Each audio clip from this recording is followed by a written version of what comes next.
Assalamualaikum warahmatullahi wabarakatuh. Bismillahirrahmanirrahim. Alhamdulillahirabbil alamin. Wa bihi nasta'in wa ala umuri dunya waddin. Sayyidina wa maulana Muhammadin wa ala alihi wa sahbihi wa barik wa sallim asma'in. Amma ba'du. Hadratul hadirin wa alim ulama Umadal panjenenganipun Habib Ja'far Al-Musawwar ingkang kula panjenengan sami dereki punapa ingkang dados nasihat-nasihatipun ingkang kula hormati sedaya jamaah pengaosan kitab Riyadhus Shalihin wonten ing Masjid Agung Jawa Tengah. Puji syukur kita haturkan kepada Allah Subhanahu wa Ta'ala yang mana telah memberikan kita semua kesempatan, kesehatan, kekuatan, tetap iman, Islam, ihsan, sehingga kita dapat berkumpul dalam acara kajian kitab Riyadhus Shalihin di Masjid Agung Jawa Tengah tanpa ada suatu halangan apapun. Kedua kalinya salawat dan salam kita haturkan kepada junjungan kita Nabi Agung Nabi Muhammad Sallallahu Alaihi Wasallam. Beliaulah sekalipun Nabi yang saged maringi kita sedaya syafaat kelak di yaumil kiamah. Semoga kita termasuk umatnya dan mendapat syafaatnya. Amin amin ya rabbal alamin. Pemirsa MAJT TV, pendengar Radio Dais, pendengar Radio Gaul dimanapun berada. Sebelum kita mulai acara kajian pada malam hari ini, mari kita buka terlebih dahulu kanthi ucapan umum kita. Biridhillah wa li syafaati Rasulillah. Al-Fatihah. A'udzubillahi minasyaitonir rajim. Bismillahirrahmanirrahim. Alhamdulillahirabbil alamin. Maliki yaumiddin. Iyyaka na'budu wa iyyaka nasta'in. Ihdinas siratal mustaqim. Siratal ladzina an'amta 'alaihim ghairil maghdubi 'alaihim waladdallin. Selanjutnya adalah kajian kitab Riyadhus Shalihin. Sebelum kajian dimulai, bila mana nanti ada pertanyaan terkait tema atau di luar tema, bisa ditanyakan langsung kepada beliau. Dan untuk pendengar Radio Dais dan pendengar Radio Gaul FM bisa menanyakan di nomor Dais 0821 336 70.000. Berikutnya kajian Riyadhus Shalihin dumateng panjenenganipun Habib Ja'far Al-Musawwar qaddasa baginah Allah aturaken.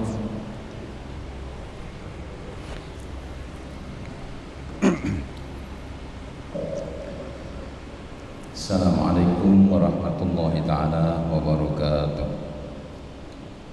Bismillahirrahmanirrahim. Alhamdulillahi rabbil alamin. Wa bihi nasta'in ala umuri dunya waddin. Summa salatu wassalamu ala imamil anbiya'i wal mursalin Sayyidina wa habibina wa syafi'ina wa qurrati a'yunina wa maulana Muhammadin sallallahu alaihi wasallam wa ala alihi wa ashabihi ajma'in.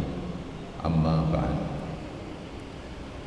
Bapak dan Ibu hadirin hadirat yang saya hormati, dan juga para pemirsa MAJT TV serta seluruh pendengar Radio Dais dan juga pendengar Radio Gaul FM dimanapun berada, rahimakumullah.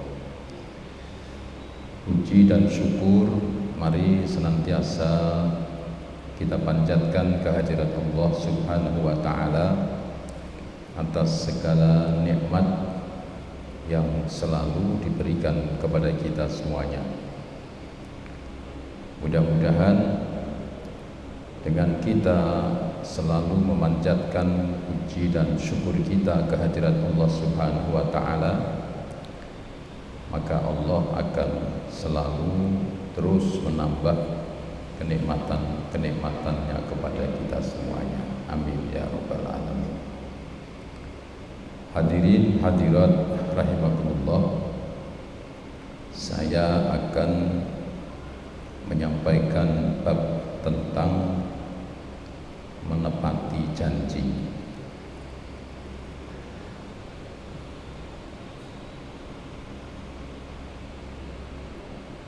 Ini dalam hadis yang nanti saya sampaikan, bahwa menepati janji itu menjadi satu ciri khas orang muslim, atau bila orang tidak menepati janji maka itu dikategorikan orang yang munafik. Orang munafik itu antara perkataan dengan hatinya itu beda. Orang yang berjanji akan membantu tapi ternyata dia tidak ada niat untuk membantu, hanya berkata saja, nah itu namanya orang munafik. Saya bacakan dulu hadisnya. Bismillahirrahmanirrahim. Wa an Abdillah ibni Amr ibn al-As radhiyallahu anhuma anna nabiyya sallallahu alaihi wasallam qala arba'un man kunna fihi kana munafiqan khalisan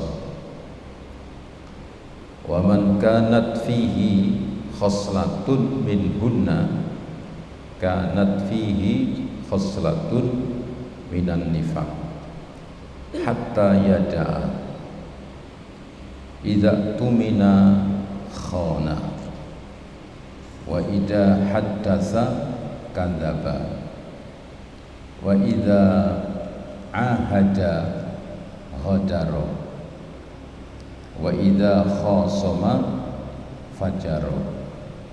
Muttafaqun alaih. Dari sahabat Abdullah ibn al-Am ibn al-As radhiyallahu anhuma berkata bahwasanya Nabi Muhammad sallallahu alaihi wasallam bersabda, ada 4 perbuatan, siapa yang melakukannya maka ia adalah orang munafik, dan barang siapa yang melakukan salah satu dari perbuatan-perbuatan 4 itu maka berarti ia telah melakukan salah satu dari perbuatan nifak atau munafik sehingga ia meninggalkannya. 4 perbuatan itu, yang pertama, bila berkata ia dusta. Yang kedua, bila berjanji ia melanggar. Yang ketiga, bila dipercaya ia berkhianat. Dan yang keempat, bila berdebat ia melampaui batas, atau istilah kita ngotot. Hadis diriwayatkan oleh Imam Bukhari dan Imam Muslim. Ya. Jadi yang pertama kita bahas soal munafik dulu. Munafik itu ada tingkatan-tingkatan. Ada munafik yang sifatnya biasa, tidak menyangkut dalam ranah hukum agama. Ya. Munafik itu luar dan dalamnya itu tidak sama. Ya. Misalnya saya mengatakan, oh dia itu baik, padahal dalam hati saya mengatakan dia itu enggak baik. Itu namanya munafik. Katanya saya tidak suka makanan ini, ternyata saya suka makan itu. Itu juga namanya munafik. Katanya kamu nggak suka, ternyata kamu makan sampai lahap. Nah, itu munafik, itu seperti itu. Nah, hal-hal munafik seperti ini biasa, tingkatannya biasa. Nah, munafik yang sampai dibahas di dalam Al-Quran ya, adalah munafik yang sangat pokok sekali, yaitu apabila orang itu diberi amanat maka dia berkhianat. Jadi kalau dipercaya dia berkhianat. Misalnya soal menyimpan rahasia ya, soal menyimpan rahasia, ini rahasia dibongkar-bongkar, disampaikan. Ini adalah salah satu sifat dari orang munafik. Atau ini soal aib keluarga ya, soal aib keluarga. Ada orang curhat dengan saya, terus menceritakan tentang aib dari keluarganya. Kakak saya tuh begini, adik saya begini, ibu saya begini, pokoknya ruwet. Dia bercerita kepada saya ini karena dia percaya kalau saya tidak menyampaikan kepada orang lain. Saya malah bercerita, si fulan itu keluarganya tuh ruwet, begini. Nah, ini adalah salah satu sifat dari orang munafik.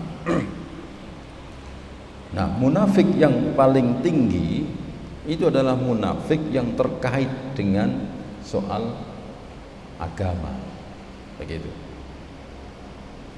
Di zaman Rasulullah Sallallahu Alaihi Wasallam, orang-orang munafik itu dikatakan apabila mereka itu bertemu dengan orang-orang Muslim, mereka mengatakan, saya ini orang beriman. Ya, wa idza laqul ladzina amanu qalu amanna.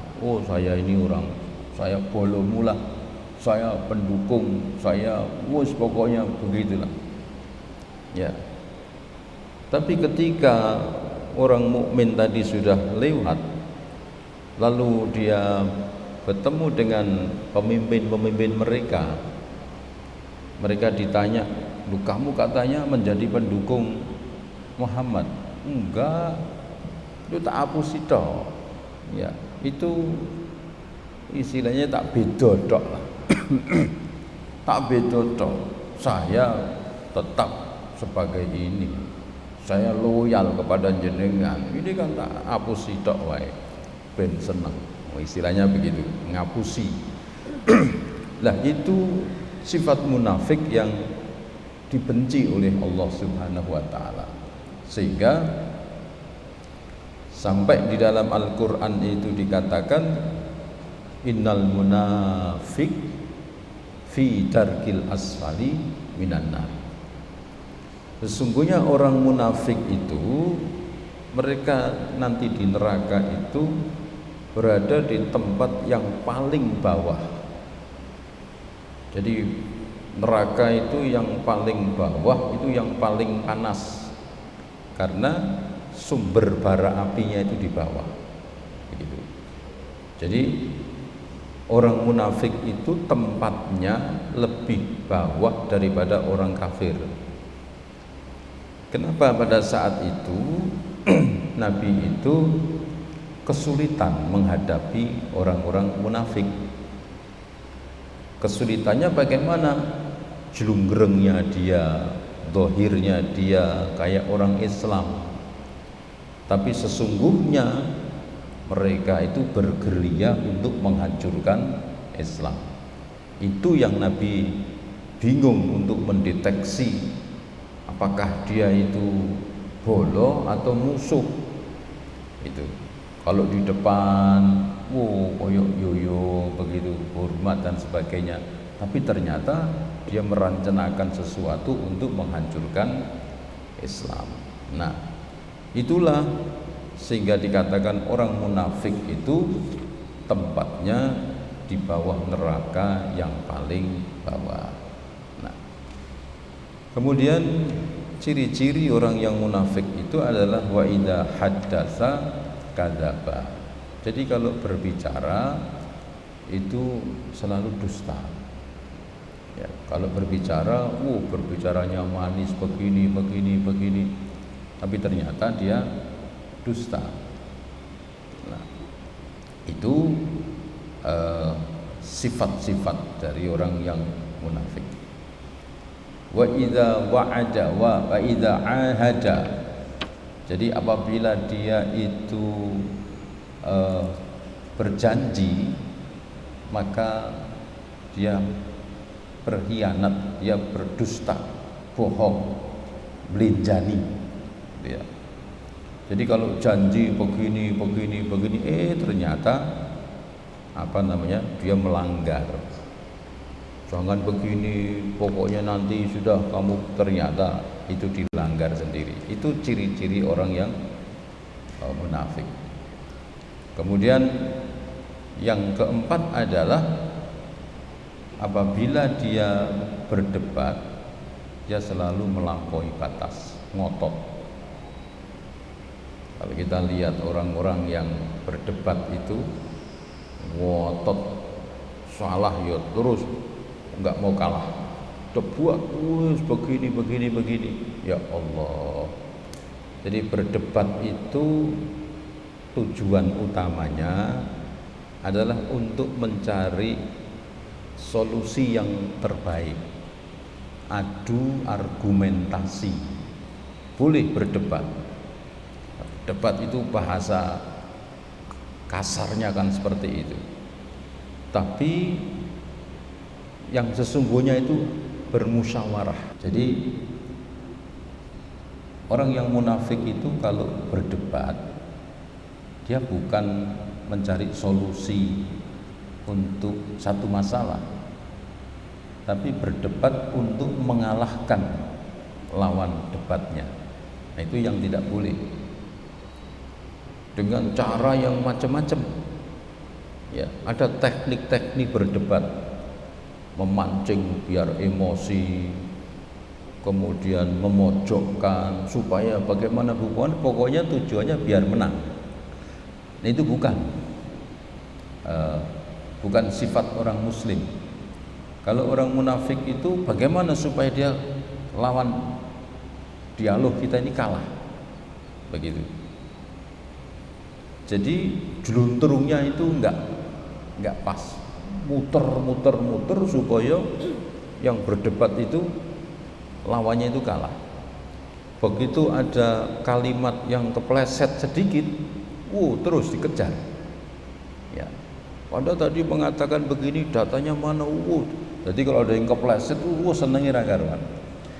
Harusnya bagaimana? Diluruskan. Ya, baik begini, menurut saya begini, karena ini, jadi harusnya seperti itu. Ini enggak.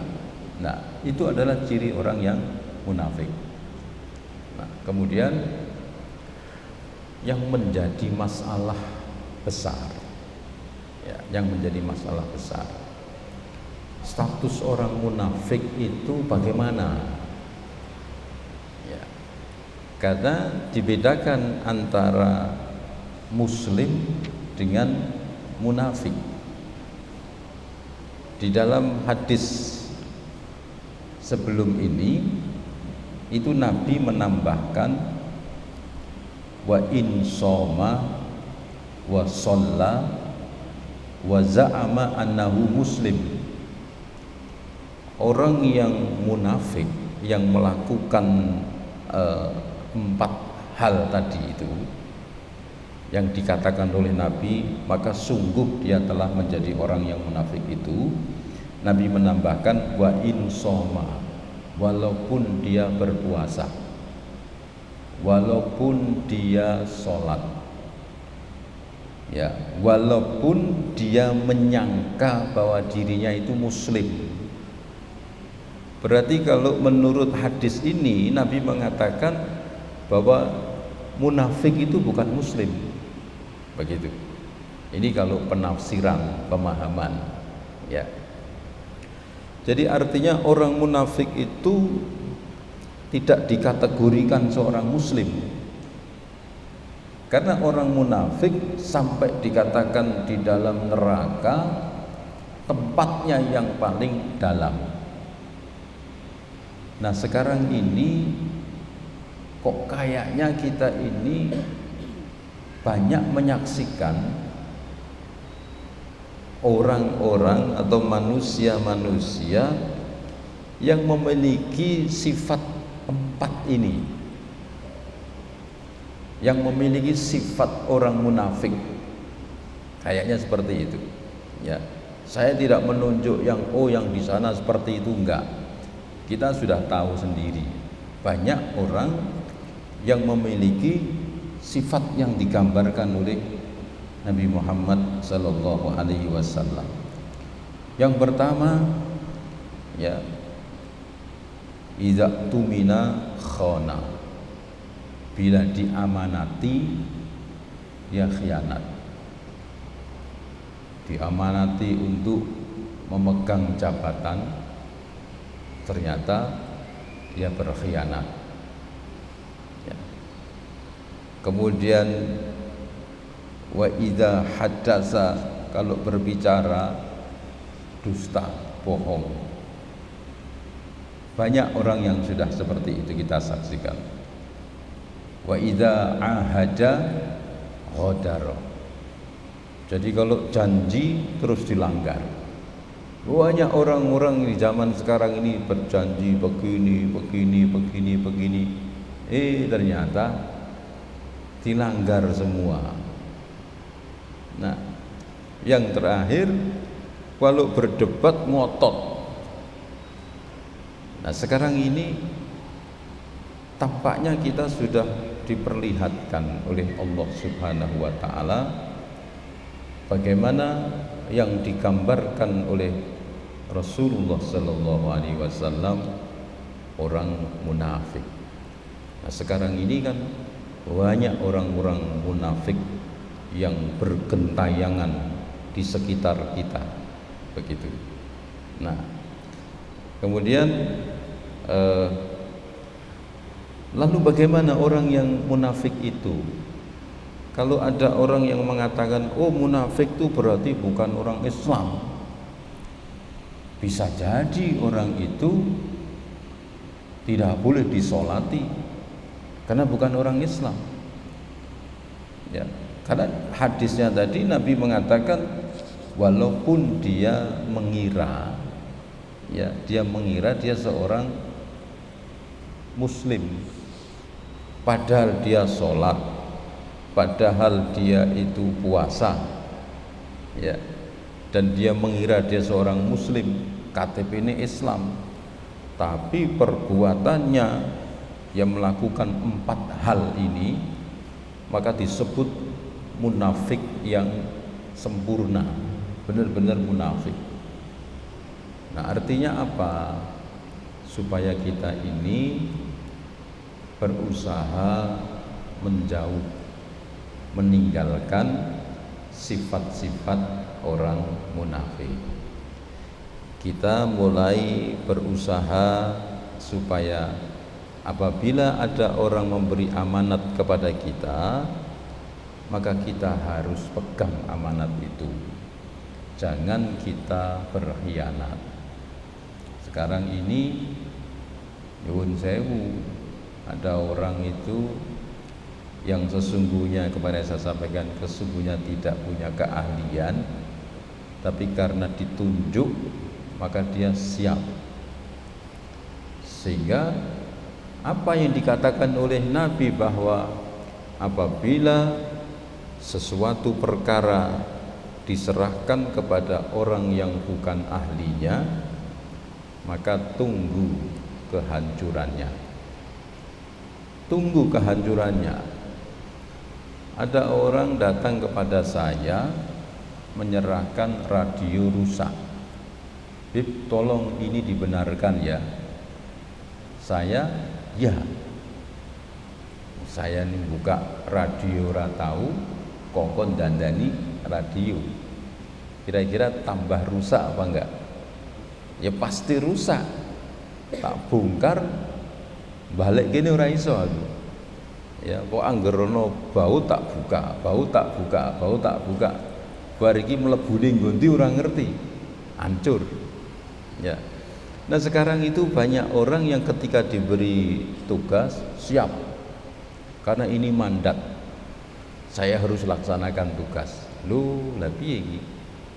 Kalau tidak tahu tentang urusan itu ya jangan menerima. Maaf, ini bukan bidang saya. Begitu.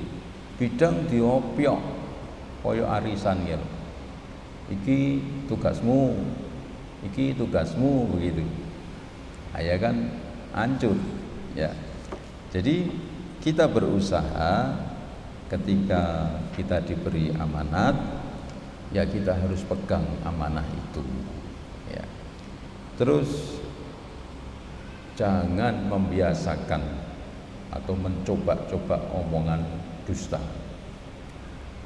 Orang kalau sudah terbiasa omongan dusta, maka dia akan terus menikmati. Dia akan kulino. Dia akan terbiasa berbicara dusta. Naudzubillah min dzalik. Sudah ngomongnya bedebusu, ngomong kosong kabeh. Hati-hati, karena itu sifat yang diancam oleh Allah akan dimasukkan ke dalam neraka. Jadi keseluruhan hikmah itu adalah munafik itu sangat dibenci oleh Allah Subhanahu wa taala ya.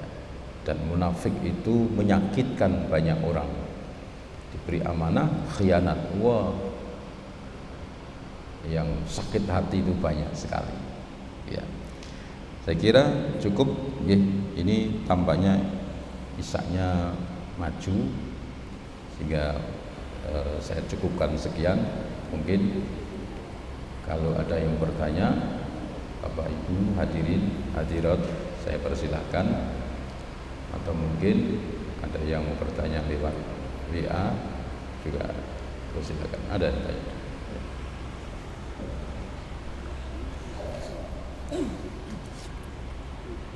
Assalamualaikum warahmatullahi wabarakatuh. Saya Adi dari Pedulungan, Bib.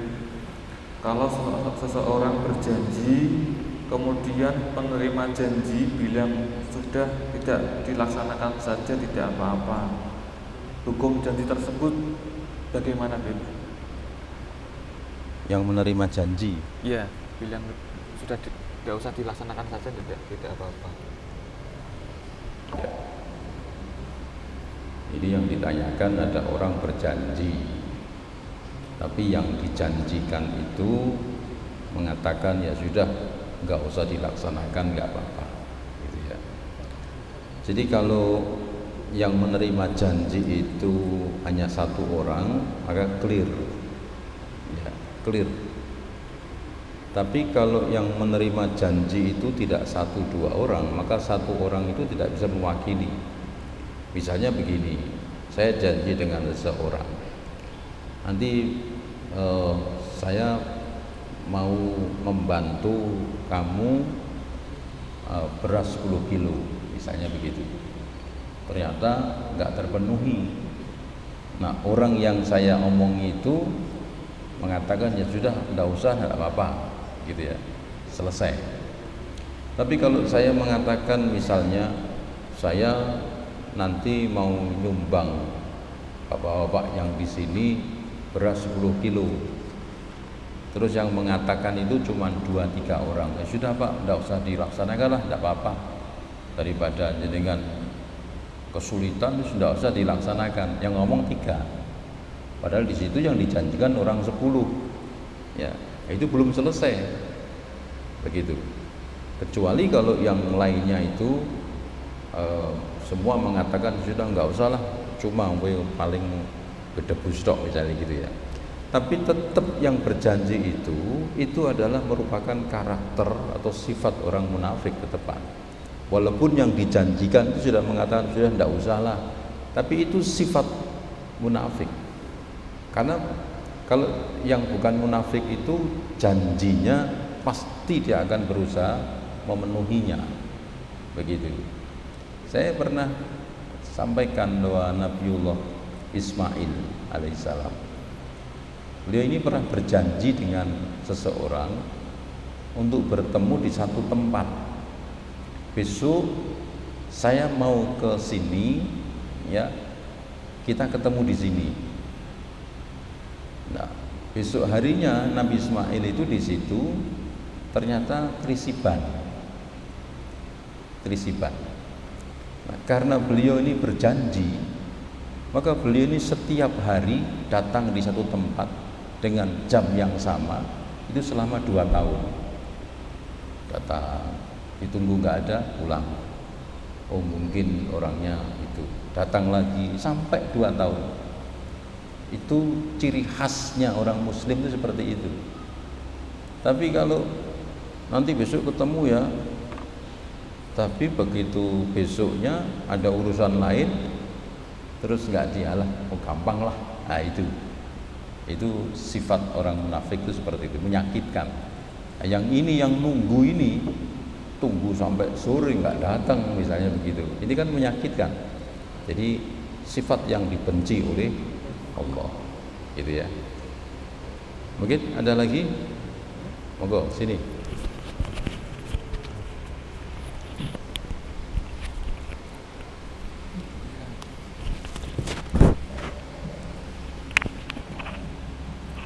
Bismillah, izin bertanya dari saya. Bagaimana sikap Rasul ketika dahulu mendapati ada orang munafik, dan tolong terangkan kepada kami sejarah munculnya orang munafik itu, apakah sebelum hijrah atau setelah hijrah? Begitu. Apakah apa? Sejarah munculnya munafik pertama kali itu setelah hijrah Nabi atau sebelumnya? Kemudian bagaimana sikap Nabi menghadapi orang munafik yang kelasnya agama itu? Terima kasih.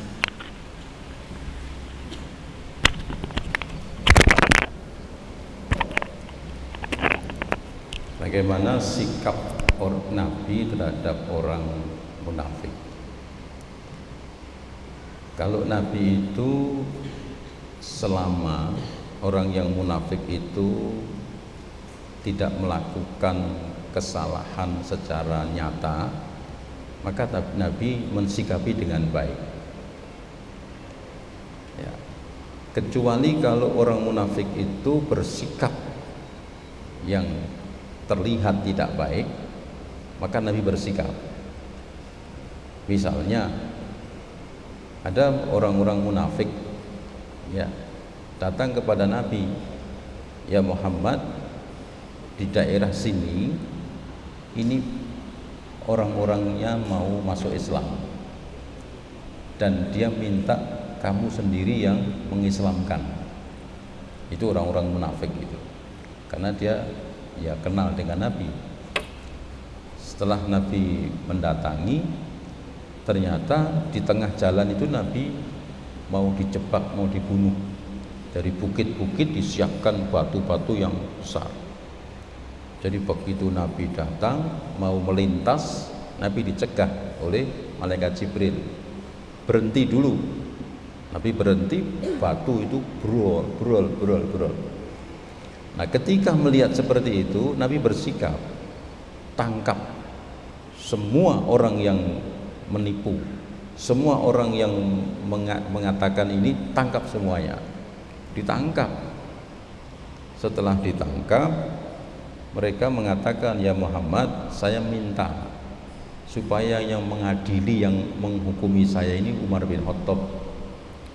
Ya, karena kalau kamu yang menghukumi nanti tidak fair, kamu akan emosi, dendam dengan saya. Biar Umar bin Khattab. Kata Nabi, boleh. Umar bin Khattab dipanggil, ya Umar, dia minta kamu yang menghukumi.